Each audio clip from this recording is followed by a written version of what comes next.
Everyone's excited about balance. I bet you how many of you would raise your hand if you would like to say that balance is one of the key things that attracted you about this business, having a life in balance. So we're going to talk about that. For me, because I'm a surfer, balance is incredibly important. This catch a wave thing that we've been talking about, life in balance, it has something to do with being in motion. So let's talk about that. You ever met somebody, maybe you're like this, where you feel completely overloaded, where you go to your inbox and there's 5,000 messages, 2,000 are unread. You've got a stack of papers and projects that you've got to follow up with, stickies all over the place, a voicemail that's full, and you're feeling like, oh my gosh, where do I start? Anyone relate to that? Yeah. Well, this actually is me. It was me 3 weeks ago.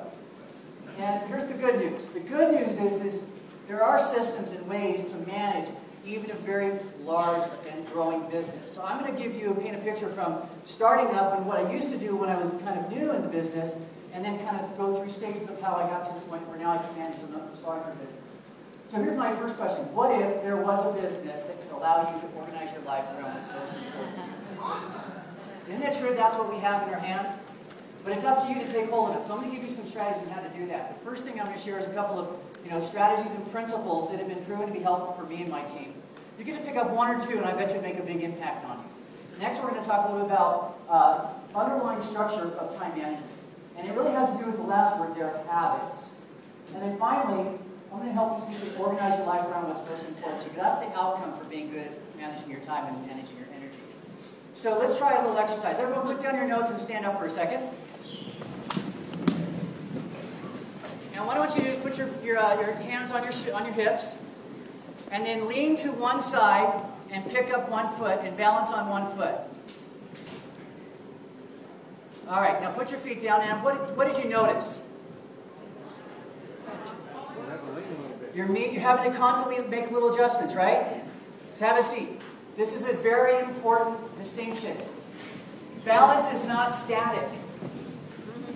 Balance is not static. Balance is dynamic. It's constantly changing.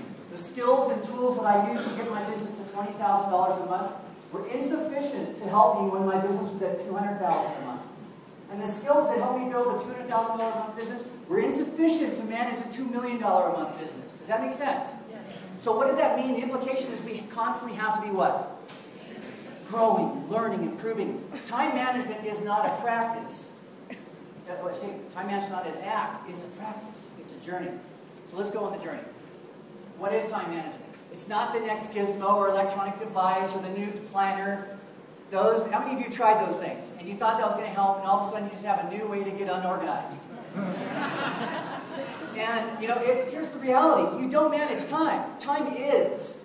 There are 24 hours in a day. Whether it's you, Jaime, or Dr. Anderson, there are 1,440 minutes in a day, regardless of who you are. The question is, what are you doing with that time? Where are you investing your time and your energy?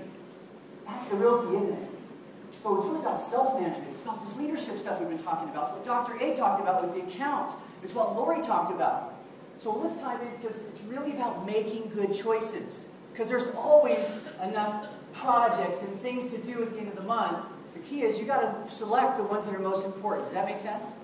So let's dive in. That's the first principle I want to focus on, is know your priorities. If you don't know what's important to you, then everything seems important. Does that make sense? And you give all these things the same equal value, they don't deserve it. So the power question is, what's most important to you? And some of you have heard saying, I don't know my why. I had a why when I started, but I don't have it anymore. I can't connect with my why. Well, there's a great tool. It's in the business blueprint. It's called Section 3. How many of you have done it? Know your why. Wow, I'm surprised how many have done this. This is Dr. A's first assignment to most coaches. Do your why, and then get back to me. Go in if you haven't done it, get through the business blueprint, do your projects, go your 1-year, 3-year, and 5-year why, and that's going to be very powerful, because you can't manage what you don't know is important. Next thing you've got to do a structural tension chart.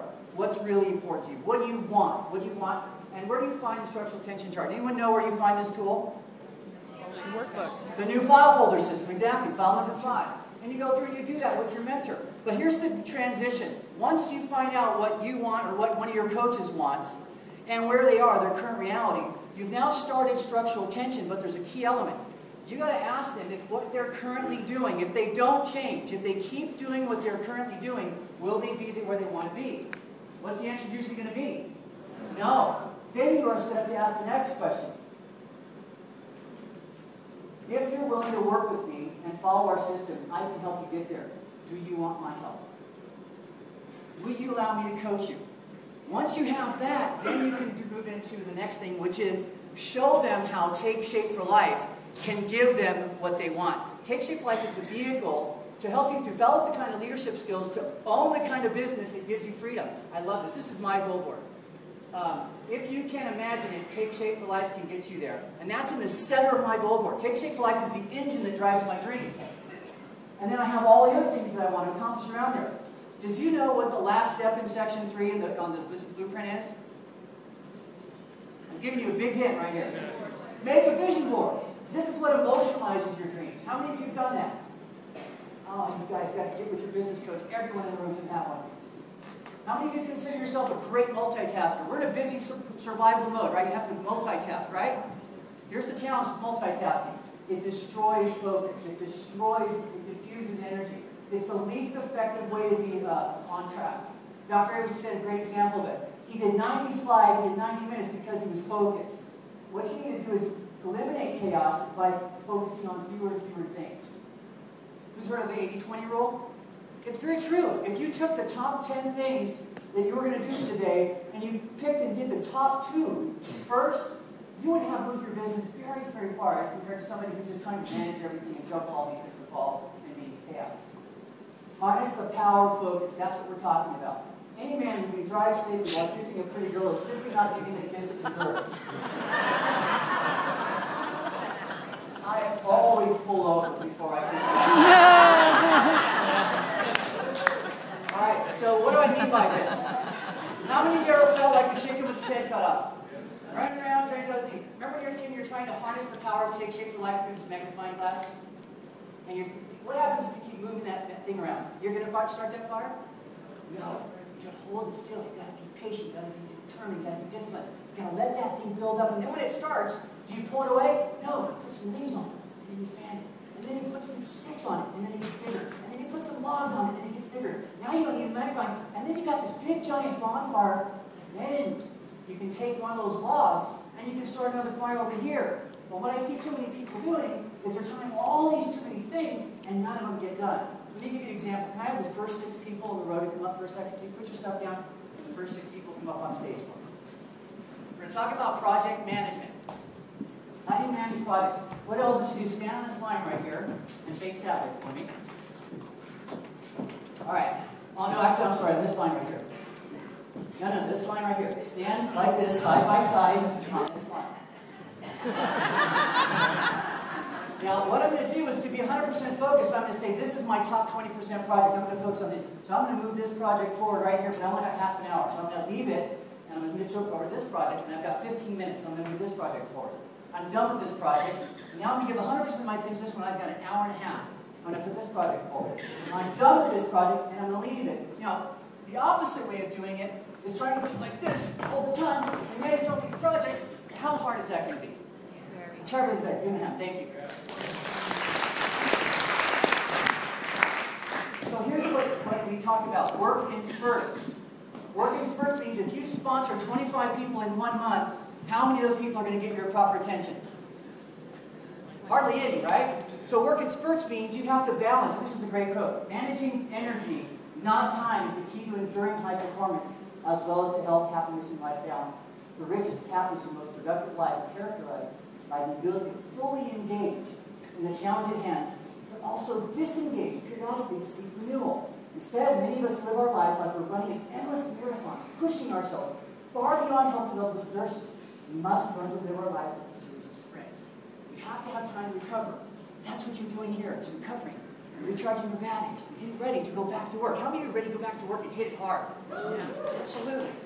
So learn to be proactive instead of reactive. Here's a couple tips. Turn off email notification. That structurally takes you off purpose. How many of you get that little ding and you go, ooh, all of a sudden, or the phone rings, ding, You got to get out of that reactive mode. Trust your voicemail. That's why it's there. You don't have to answer the phone every time. If you're in block time and you're focused on coaching your team, don't look at your phone. Turn it off. The voicemail will be there, I promise. All right, and finally, once you have your vision board, enroll your family in the vision. Let them know, hey, mommy's going to be working for the next little bit. I'm going to be in my office. You know what I'm working on? I'm working on our trip to Hawaii. Remember how I showed you the vision board? Because when I hit my Take Shape for Life goal, we're all going to Hawaii. So I need you to give me some time. Is that okay? Does that make sense? Yeah. Enroll your family in your vision. There's only 5 things that move your business forward. You know these. I'm going to go through them really quick. Acquiring clients and coaching clients. That's what you do as a newer coach. And you identify potential coaches. And then help coaches and acquiring them and supporting them. You know, as a business coach and a business leader, you do all 4. As a business coach or health coach, you're just getting started. Your job is to use your leadership to help them do the acquisition and training because you're too young. You need to be focusing on client. So things evolve as you go. There's not a one-size-fits. I can't do a whole complete system in 15 minutes, but I'm going to give you some key points. The final thing to grow your business is grow what? Yourself. Master your craft. We are what we repeatedly do. Excellence, then, is not an act, but a habit. It's not that 10 hours on Saturday that Dr. A talks about it. It's the 2 hours, 5 days a week to build some muscle. And don't reinvent the wheel, just get on the bike and learn how to ride it. Focus on the tools. Lori did a great job of doing that. Now, what I call store hours is an idea of where you say, I have a start time and a stop time. Because how many of you find yourself working crazy hours and you shouldn't be? Does that affect your production the next day? Does that set an example for other people that you want them to follow? No. You need to have a start and a stop time for your business. You need to treat it like you're your own boss. Next, you need a block time, which is what Lori was just talking about. Having a set amount of time on certain days. And then, how many of you have ever done this exercise? Dr. A does it at a lot of the regional events. Okay, here's what I want you to do. All the globals in the room know how to run somebody through this. You need to do it for yourself. You need to learn how to do it to other people when they're coming on board. Because if somebody says, oh, I'd love to take shape, I'd love to do it, but you don't have enough, you need to do this exercise with them. Okay? Now, all the global directors in the room, please stand up. Give them a hand. The global director and presidential. Sorry. Now, please look around the room. Please remain standing. If please sit down if you were full time when you started this business. Started the business. Sorry. Full time Take Shape for Life. You started full time. So 3 people sit down. That means everyone else is part time when they started. You have a seat. What does that tell you? Do you need to be full time to become global director? No. Here's the bottom line. What you want to realize is that we do have a vehicle to help us organize our life around what's most important to us. My story, if you don't know it really quick, is I lost 50 pounds. I started completely out of balance. Went on this journey to learn the habits of health, and I got 50 pounds off in 10 weeks. That was the beginning of learning and owning the habits of health. What I'm proud to say is that was 90+ years ago, and I've kept the weight off the whole time. And it's given me an opportunity to actually have that balance, where instead of my score being 5 in health and 5 in happiness and 10 in finances, now it's 9 in all 3 categories. And that's what I wish for you guys.